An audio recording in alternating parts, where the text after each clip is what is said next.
Magandang gabi po, Kuya Jovi. Nangyari po ito nung bata pa ako. Sa probinsya kasi ako lumaki, tapos nag-move dito sa QC nung high school. Pero tuwing bakasyon ng Mayo, bumabalik kami doon. Madalas akong naihahalin tulad sa Barbie. Yung parang Annabelle na manika. Bunso ako sa aming magkakapatid. So, eto na nga. Nung bata pa ako, gustong-gusto ko ng manika.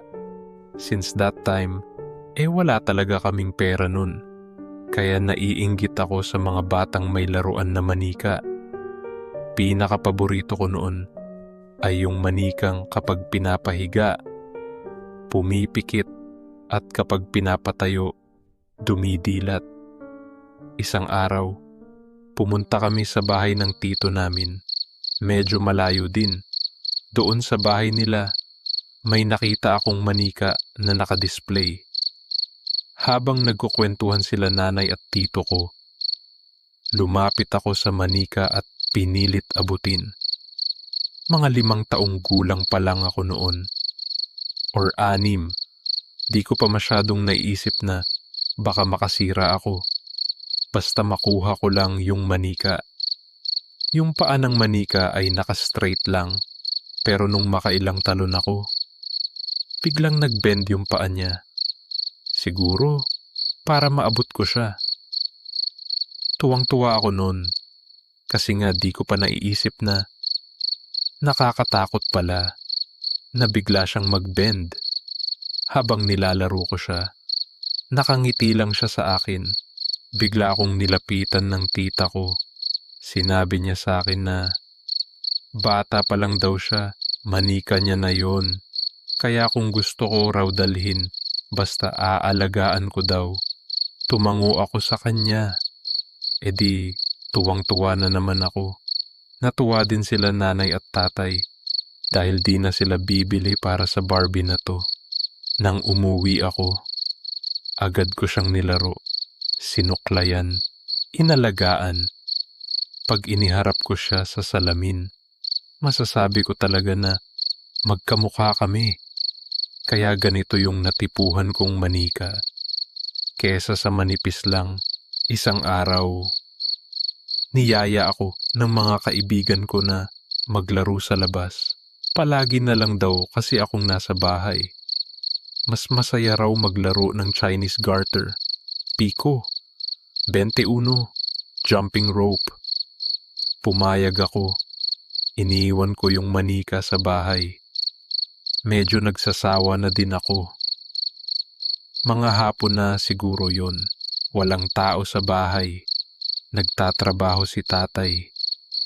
Yung mga kapatid ko nasa school. Si nanay namimili yata o nasa kapitbahay. Basta walang tao nun sa bahay.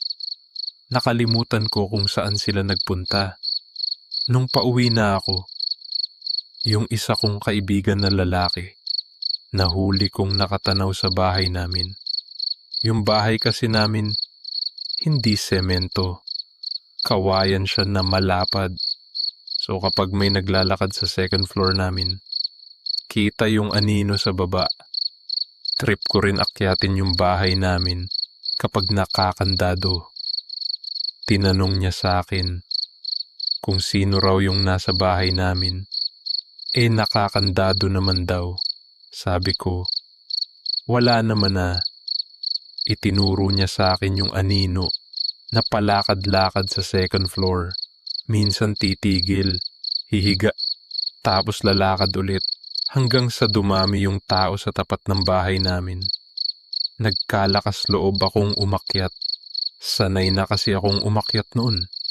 Pagkatulak ko ng pinto sa second floor, nakita ko yung manika, nakaupo sa sulok, malapit sa altar kung saan ko siya palaging inilalagay. Nakangiti siya sa akin. Medyo kinilabutan ako. Kahit palagi naman siyang nakangiti. Ngumiti ako pabalik. At sinabi ko sa mga kaibigan ko sa baba na parol lang pala yung anino. Tumango sila, Hindi ko muna nilapitan yung manika hanggang sa makauwi na ang pamilya ko. Kinabukasan, pinatabi ko matulog yung manika ko. Kasi namiss ko siyang katabi sa gabi. Nakaharap lang ako sa kanya noon nang biglang mag-brown out. Mga 8:00 pa lang ng gabi. Pag nag-brown out sa amin, nagsisigawan yung mga tao sa bahay nila. Kami naman magkakapatid, nagtatagu-taguan.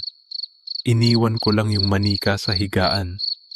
After ilang minuto, nataya ako. Di na kailangan ng blindfold kasi madilim na. Tumatawa lang sila nanay at tatay. Nakahiga, tabi-tabi kami matulog kasi maliit lang bahay namin. Napapadpad ako sa may altar. Kumakapa. Kinabahan ako nang makapako yung manika na parang nakahawak din sa kamay ko. Inalis ko agad ang kamay ko. Bumalik sa higaan. Kinapa ko kung nandoon yung manika. At nandoon nga. Super kinabahan ako noon. Buti na lang nagkailaw. Nakatitig at nakangiti na naman siya sa akin. Since nagkailaw na. Tinigil namin ang laro. Nakatalikod ako kay nanay. Nakaharap sa manika. Bukas ang pinto sa ikalawang palapag para makatipid sa kuryente. Mga 12:00 na. Ang naririnig ko lang ay insekto sa labas at click-clock ng orasan. Pagtingin ko sa manika, nagsitayuan ang balahibo ko. Ang creepy ng ngiti niya. Parang may masamang balak. Kaya tumalikod ako. Yumakap kay nanay. Nung di pa rin ako makatulog, pumagit na ako kina nanay at tatay. Sinilip ko ang manika. Nakahiga na siya, nakapikit. Nakaramdam ako ng ginhawa. Pero sa panaginip ko, naglalaro ako ng goma kasama ang mga kaibigan ko. Bigla kong nakita yung manika. Naglalakad palapit sa akin. Tumakbo ako pauwi, pero wala sina nanay at tatay. Pagkagising ko, nasa altar ulit yung manika. Nagtitigan kami bago ako natauhan sa mga creepy na naranasan ko sa manika. Alam kong totoo yun. Alam kong may iba talaga sa kanya. Bukod sa makaluma na siya, di ko pa alam kung saan galing. Ilang araw na di ko na siya nilalaro. Nakadisplay na lang siya sa bahay namin. Minsan pag tinitignan ko, parang gusto niya akong saksakin. Madalas siyang gumulo sa isip ko kung saan-saan siya napupunta. Pinapagalitan na rin ako ng nanay dahil daw kung saan-saan ko inilalagay yung manika. Nainis ako. Ginupit ko yung buhok niya. Sinaksak ko ng ballpen yung likod niya. At yung isang mata niya hindi na gumagana. Isang araw, naisipan kong itapon siya sa ilog. Hapon noon, gabi, mapayapa akong natulog. Pero nagising ako ng 3:00 ng umaga. Pagmulat ko, nasa harapan ko siya. Sobrang dungis niya. Gulo-gulo ang buhok. May nakakatakot na ngiti. Nanginginig ako sa takot. Pero di makagalaw. Di makasigaw. Nakatulala lang ako sa mukha niya. Pinikit ko ang mata ko at paulit-ulit na nagdasal. God, tulungan mo ako. Sana makatulog ako uli. Hanggang sa nakatulog nga ako. Ginising ako ng nanay dahil umuungol daw ako. Pagmulat ko, umiiyak ako. Pagtingin ko sa altar, nandoon ulit yung manika. Maayos na ulit. Walang gupit. Walang dungis. Lumipas ang mga araw. Hindi ko siya pinapansin. Pero ramdam ko na nakatingin pa rin siya. Hanggang grade 3 o grade 4 ako. Napagpasyahan kong itapon ulit. Bago yun, sinira ko ulit yung katawan niya. pinaghihiwa-hiwalay. Itinapon ko naman siya sa masukal na halamanan. Pero bumalik pa rin nung madaling araw. Doon ako umiyak. Doon ko naisip, may sumpa yung manika. Kahit itapon mo, babalik at babalik siya sa akin. Kaya siguro, nasa tita ko pa rin yun. Kahit malaki na siya. Hanggang ngayon, nasa damitan ko pa rin siya. Nakatago sa probinsya. Walang nakakaalam sa pamilya ko. Nung kinausap ko si tita, sabi niya, bago kami umalis papuntang Maynila, kailangan ko raw ibigay ang manika sa batang gustong-gusto ito. At huwag ko raw ipagsasabi. Dahil baka hindi lang manika ang abutin ko. Buti na lang, hindi ko pinagsabi. At dito na po nagtatapos ang aking kwento, Kuya Jovi. Maraming salamat po.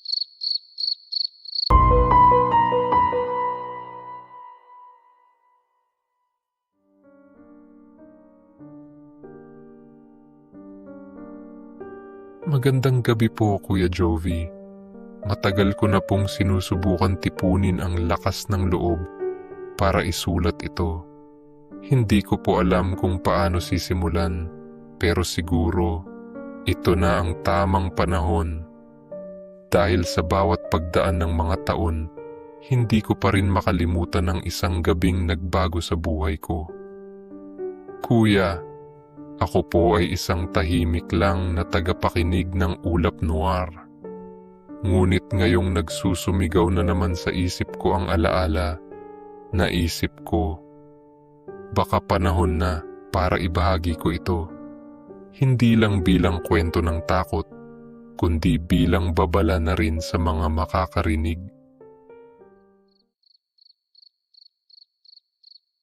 Bumabalik ako sa dekada 80, sa maliit naming baryo na napapaligiran ng palayan at kakahuyan. Simple lang ang buhay noon. Umaga, sabay-sabay kaming papasok sa eskwela. Hapon, maglalaro kami ng tumbang preso, taguan o patintero sa kalsada. Kapag magdidilim na, maririnig mo na ang mga nanay na sumisigaw mula sa kani-kanilang bakuran. Bata pa ako noon at gaya ng lahat ng bata, hindi ko masyadong iniintindi ang takot ng matatanda. Para sa akin, ang gabi ay para sa mga bituin, mga kwento, at minsan ay pangarap.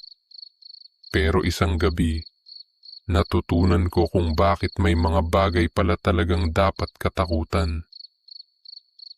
Nagsimula ito nang lumabas ang isang kakaibang buwan, hindi lang basta bilog, kundi pula. Pulang-pula, parang duguan ng kalangitan. Magkakasama kami noon sa tindahan ni Aling Sion, nagkukwentuhan, nagtatawanan, walang iniintindi. Hanggang sa may isa sa tropa naming bata ang nagbiro. Sabi nila, kapag pula ang buwan, lumalabas daw ang mga halimaw. Nagkatawanan kami, pero biglang dumaan si Lola, may dalang basket ng gulay. Huminto siya at tumingin sa amin ng diretso. At sa tinig na malamig at matalim, sinabi niya, "Mga apo, mag-uwian na kayo. Hindi ligtas kapag pulang buwan." Para bang nanigas kami. May bigat sa boses niya na hindi namin maipaliwanag.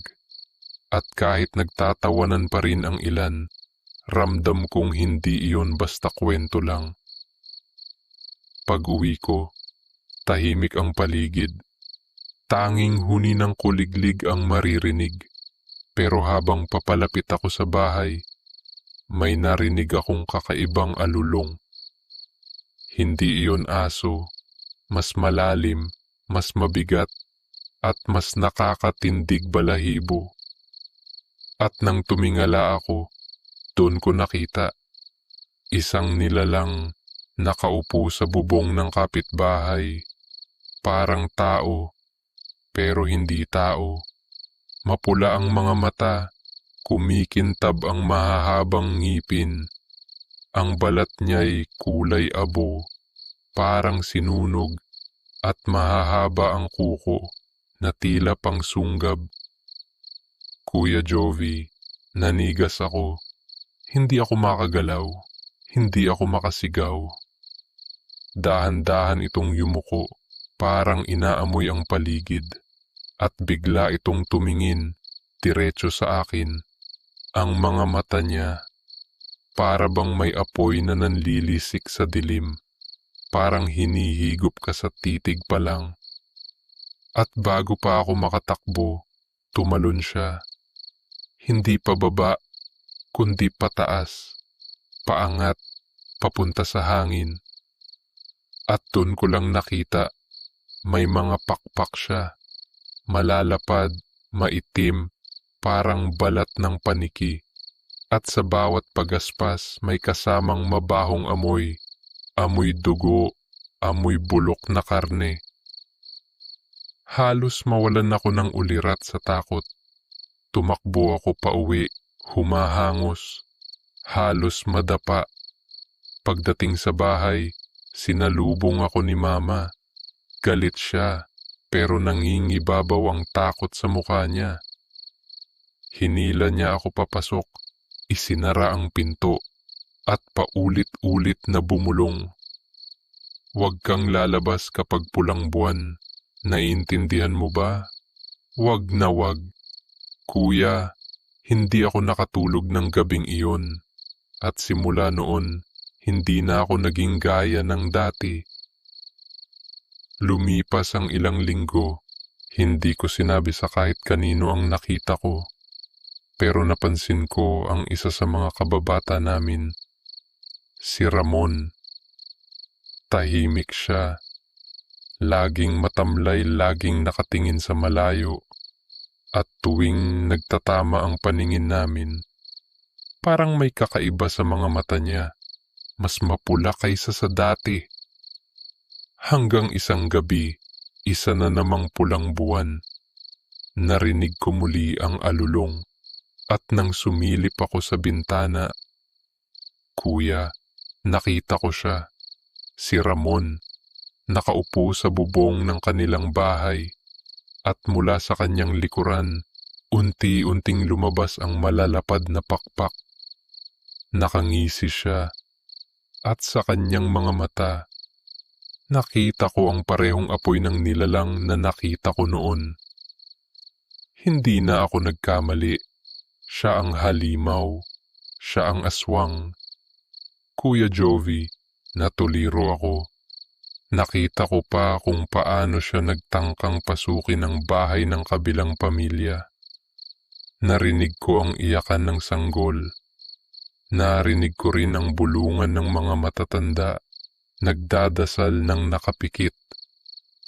Pero nang mapansin niyang may mga taong nagising, mabilis siyang lumipad palayo. Mabilis, parang hangin. At mula noon, nawala si Ramon. Wala nang nakakita sa kanya. Hindi na siya bumalik. Pero hindi doon natapos ang lahat dahil tuwing may pulang buwan, kuya, naririnig ko pa rin ang alulong. Minsan, may mga alagang hayop na bigla na lang nawawala. At may mga bata na sinasabing biglang nagkakasakit ng walang dahilan. At sa bawat pagkakataon, bumabalik sa isip ko ang mga mata ni Ramon, ang ngiti niya sa bubong, at ang kanyang paglipad sa ilalim ng pulang buwan. Ngayon, Kuya Jovi, ako ay matanda na. Ngunit tuwing sumisilip ang pulang buwan, para bang bumabalik ang lahat. Para bang muli kong nakikita ang nilalang na iyon. At natatakot ako. Baka isang araw, bumalik siya. Baka isang araw, hindi na hayop ang kunin niya, kundi tao. Kuya Jovi, kaya ko po ito isinulat. Hindi para takutin lang ang mga tagapakinig, kundi para bahagi ang isang piraso ng nakaraan na hanggang ngayon ay nagpapahirap sa akin. Kung sakali pong mapili ninyong ibahagi ito sa ulap noir, sana ay magsilbing babala. Dahil ang gabi ng pulang buwan, hindi lang basta alamat, isa itong sumpa na minsan ko nang nasaksihan. Maraming salamat po sa pakikinig, Kuya Jovi. Sana ay mapakinggan din ito ng iba. Lubos na gumagalang balong.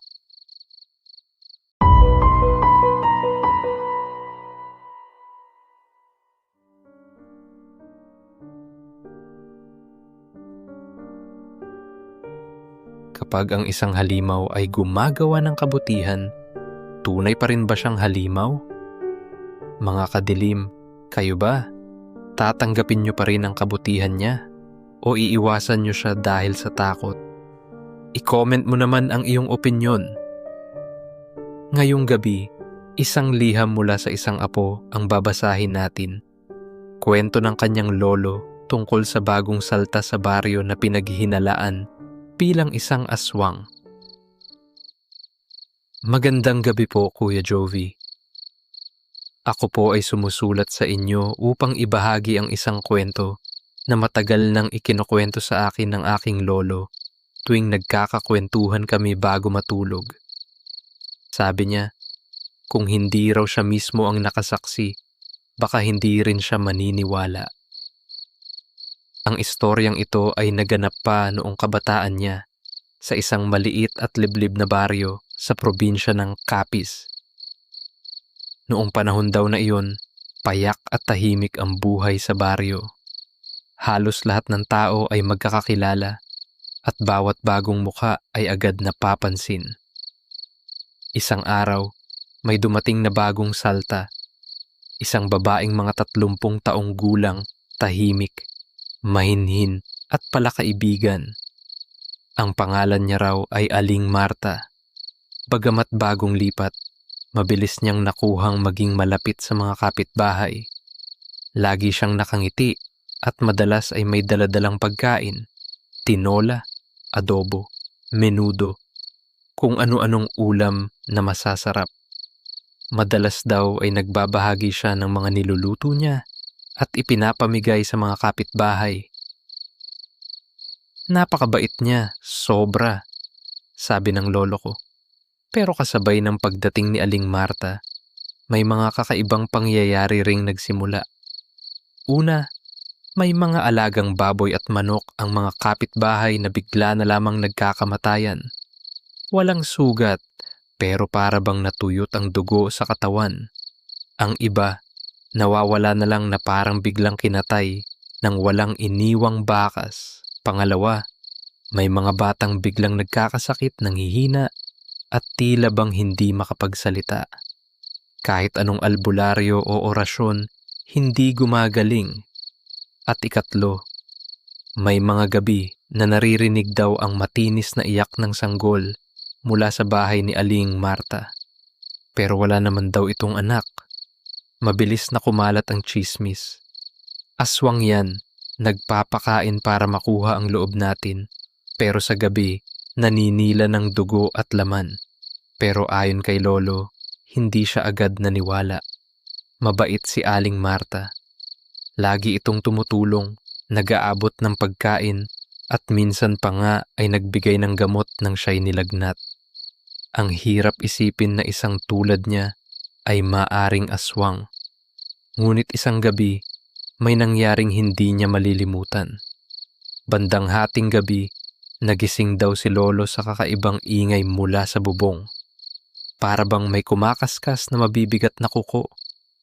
Paglingon niya, nakita niya ang kanyang tatay, ang aking lolo sa tuhod, na may hawak na itak. Huwag kang kikilos, bulong ng tatay niya. May aswang. At doon, sa siwang ng pawid, nakita nila. Isang nilalang na mahaba ang dila, dumidila sa loob ng bintana ng isang kapitbahay na may bagong panganak na ina. Ang nakalulunos, iyon ay mukha ni Aling Marta. Ngunit kakaiba, hindi ito halimaw na anyo. Mukha pa rin siyang tao, pero ang mga matay mapupula at ang dilay singhaba ng braso. Nang biglang sumigaw ang tatay ni Lolo, naputol ang dila at naglaho sa dilim ang babae. Kinabukasan, dumalaw si Aling Marta na tila walang nangyari. May dala pa rin itong pagkain, ngumiti pa rin na para bang walang mabigat na naganap. Pero kapansin-pansin, may benda ang kanyang labi at hirap siyang magsalita. Mula noon, mas naging matindi ang hinala ng lahat. Hindi na tinanggap ng mga tao ang mga alok niyang pagkain. Unti-unti siyang iniwasan at pinagtulungan. Pero siya, nanatiling tahimik. Hindi nagalit, hindi nagwala. Lalo lang siyang nagmumukhang kawawa. Hanggang isang gabi, may isang pangyayaring tuluyang nagpabago ng lahat. Isang bagyo ang tumama sa baryo. Malakas ang ulan, bumaha at marami ang nagutom. Ang unang tumulong, si Aling Marta. Binuksan niya ang kanyang bahay at doon pinatuloy ang ilang pamilya. Pinakain sila ng tinapay at nilutong sopas. Lahat ng tao'y natigilan. Kung siya nga ang aswang, bakit siya mag-aabala na magligtas ng kapwa sa halip na samantalahin ang kahinaan ng lahat? Subalit habang nagkakainan, may isang matandang kapitbahay na nakatingin lamang sa kanya. Albularyo raw ito at sensitibo sa mga kakaibang nilalang. Bigla raw nitong binasag ang isang bote ng banal na langis at itinapon kay Aling Marta. Doon sumigaw ng napakalakas ang babae. Nagbago ang anyo. Nagkaroon ng maiitim na kaliskis sa balat, mahahabang kuko at mapulang mata. Ngunit imbes na umatake, lumabas ito ng bahay at nagsisigaw. Hindi ko pinili ito. Hindi ko ginusto maging halimaw. At naglaho siya sa gitna ng bagyo, iniwan ang lahat na takot at naguguluhan. Mula noon, hindi na muling nakita si Aling Marta. Ngunit ang baryo, nanatiling hati ang paniniwala. May mga naniniwalang siya nga ay aswang na matagal nang nagtatago. Pero may ilan, gaya ng lolo ko, na kumbinsidong hindi siya lubusang masama. Sabi ni Lolo, baka isa siyang nilalang na isinumpa ng kapalaran, ngunit pinipilit lumaban sa dilim sa pamamagitan ng kabutihan. At hanggang ngayon, tuwing naaalala niya si Aling Marta, ang tanong na hindi niya masagot, kapag ang isang halimaw ay gumagawa ng kabutihan, tunay pa rin ba siyang halimaw? Kaya po Kuya Jovi, ibinahagi ko ang istoryang ito mula sa karanasan ni Lolo. Hindi ko alam kung anong paniniwala ninyo tungkol sa mga aswang, pero para sa amin, minsan ang pinaka nakakatakot ay hindi ang mga halimaw na hayagan ang kasamaan, kundi iyong mga nilalang na nasa pagitan ng dilim at liwanag. Maraming salamat po sa pagbabasa ng liham kong ito. Sana'y maibahagi ninyo sa iba ang kwento ng bagong salta na si Aling Marta. Lubos na gumagalang, Luis.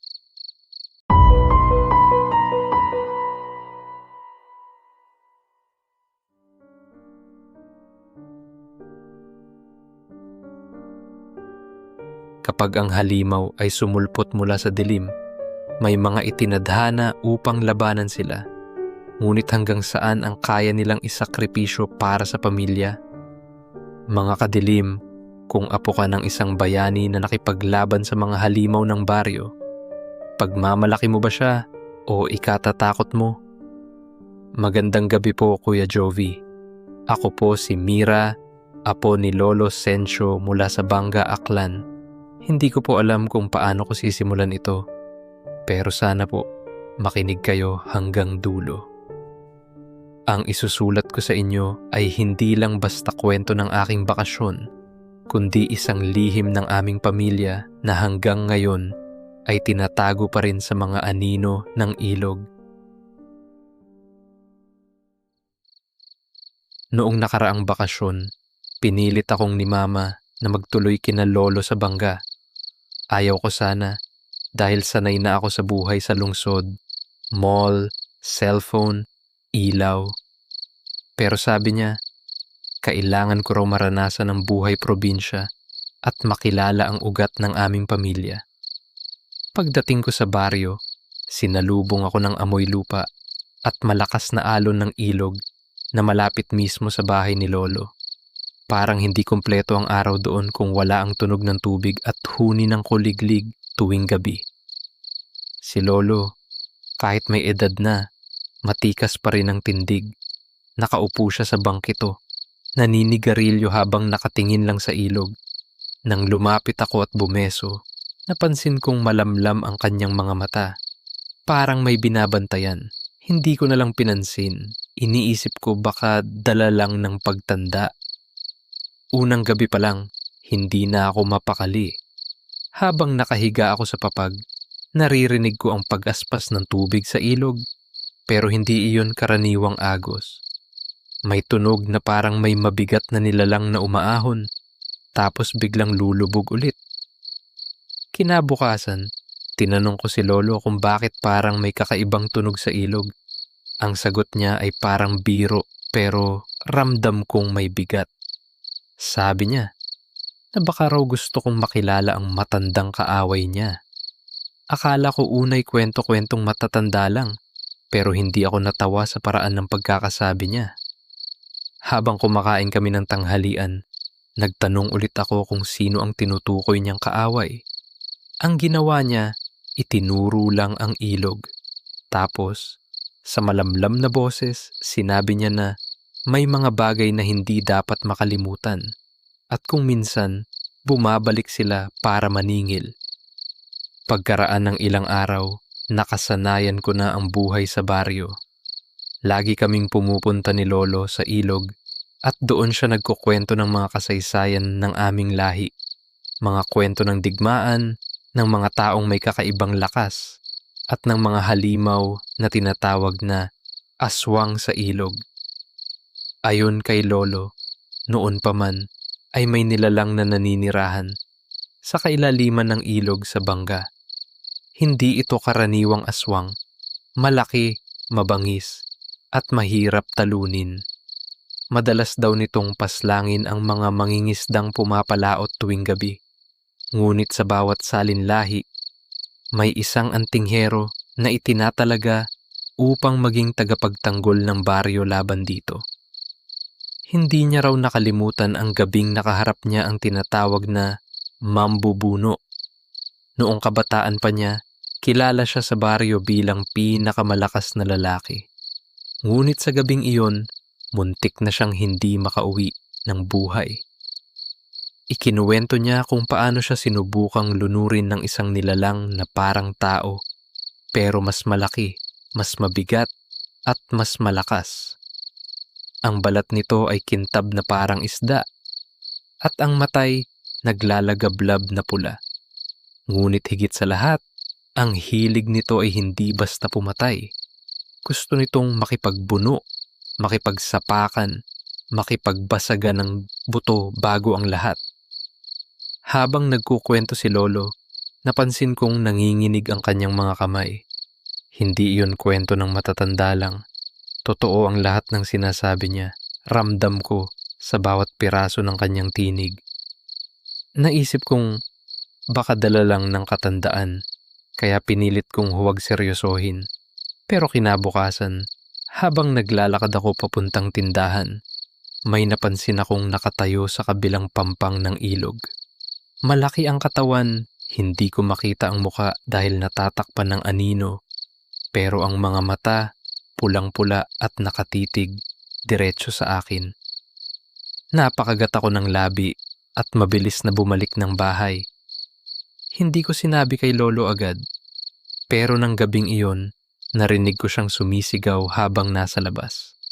Nakatakbo ako at nakita siyang hawak ang gulok, nakatayo sa tabing ilog at nakatutok sa tubig. Sabi niya, bumalik na raw ang halimaw. Kinabukasan, pinilit kong hindi sumama sa ilog, pero kinagabihan, nagising ako sa malakas na sigaw ni Lolo. Tumakbo ako palabas, At doon ko nakita ang hindi ko akalaing masisilayan ko sa buhay. Umahon mula sa tubig ang mambubuno. Ang balat nitong basa at makintab, parang yari sa putik at dugo. Ang mga matay kumikislap na pula sa ilalim ng buwan. At ang ngisi nito, tila sabik na sabik. Narinig kong nagsalita si Lolo. Hindi ko na inuulit ang eksaktong mga salita niya, pero malinaw ang mensahe. Handa siyang tapusin ang laban na matagal nang nakabitin. Nagtagpo sila sa pampang at doon nagsimula ang pinakamatinding laban na nasaksihan ko. Ang bawat suntok ng mambubuno ay kayang yumanig ng lupa. Ang bawat sipa ni Lolo ay sinasalubong ng halimaw na tila hindi nasasaktan. Hanggang sa hinagis siya nito papasok sa ilog. Gusto kong sumigaw, pero natigilan ako sa takot. Nakita ko kung paanong paulit-ulit siyang nilulunod ng halimaw. Hawak ang ulo niya, itinutulak siya pababa sa malamig na dilim ng tubig. Doon, nakita ko ang desperasyon sa kanyang muka. Halos mawalan na siya ng hininga, pero sa gitna ng kanyang paghihingalo, parang may flashback na sumagi sa kanyang isipan, ang alaala ng kanyang sariling ama. Ang bilin, kapag hinarap mo ang halimaw ng tubig, huwag kang matakot. Ang ating dugo ay may dalang apoy na hindi kayang lunurin, at doon niya naalala ang ginawa niya bago siya bumaba ng bahay kanina. Pinahiran niya ng langis mula sa punong kamangyan ang kanyang gulok. Pamana ito ng kanyang ama, langis na hindi nawawala ang bisa kahit nakalubog sa tubig, at ang anting-anting na nasa kanyang bulsa palagi. Nang muling sumugod ang halimaw, inipon ni Lolo ang natitirang lakas niya. Hinintay niya ito hanggang sa halos ilang dangkal na lang ang layo ng mambubuno. At sa isang iglap, buong lakas niyang isinaksak ang gulok diretso sa dibdib ng halimaw. Doon biglang nagliyab ang sugat nito. Hindi ito apoy na karaniwang nakikita natin, kundi isang liwanag na nagmumula mula sa loob ng katawan ng halimaw. Tila ba sinusunog ito ng mismong lakas ng pamana ng aming angkan. Umungol ito ng ubod ng lakas, parang kulog na dumadagundong sa ilalim ng tubig. Nagpumiglas ito, pilit na lumalaban, ngunit unti-unting natutunaw hanggang sa tuluyang naglaho. Iniwan ang ilog na kumalma bigla, para bang walang nangyari. Umangat si Lolo mula sa tubig, hingal na hingal at sugatan. Narinig ko pa ang huling bulong ng nilalang mula sa ilalim ng agos. Hindi pa tapos, Sencho. Sa dugo ng iyong apo ako babalik. Agad kong sinalubong si Lolo, at doon ko nakita ang ngiti sa kanyang labi. Hindi iyon ngiti ng tagumpay, kundi ng isang taong natapos na ang kanyang tungkulin. Apo, mahina niyang sabi, wala nang halimaw na gugulo sa inyo. Tapos na ang aking misyon. Hindi ko na napigilang lumuha. Sapagkat sa gabing iyon, naunawaan ko, si Lolo ay hindi lamang isang simpleng magsasaka. Siya ang huling antingero, ang mandirigmang itinadhana upang tapusin ang sumpa ng aming baryo. Pagbalik ko sa lungsod, bit-bit ko ang lahat ng karanasang iyon. Hindi ko na muling nakita si Lolo, sapagkat ilang buwan matapos ang laban, siya'y pumanaw na rin. Ngunit bago siya namatay, iniwan niya sa akin ang gulok, ang parehong sandatang ginamit niya sa pakikipaglaban. Kuya Jovi, isinusulat ko ito, hindi lamang bilang kwento, kundi bilang patunay. Totoo ang mga nilalang na ito. Totoo rin ang mga mandirigmang nag-aalay ng kanilang buhay upang protektahan tayo. At kung sakaling marinig mo ang tawag ng ilog sa gitna ng gabi, alalahanin mo, may mga halimaw na pilit babalik. At baka, sa oras na iyon, may bagong antingero ang tatayo. Lubos na gumagalang Mira, apo ni Sencho, mula sa Banga, Aklan. Kung ikaw ay may kwentong katulad nito, ipadala lang sa Ulap Noir. Baka kwento mo na ang susunod naming ilahad. Ako si Jovi ng Ulap Noir. At hanggang sa muli nating pagkikita, kung magigising ka pa, subscribe for more true Pinoy horror stories tuwing gabi sa ilalim ng ulap.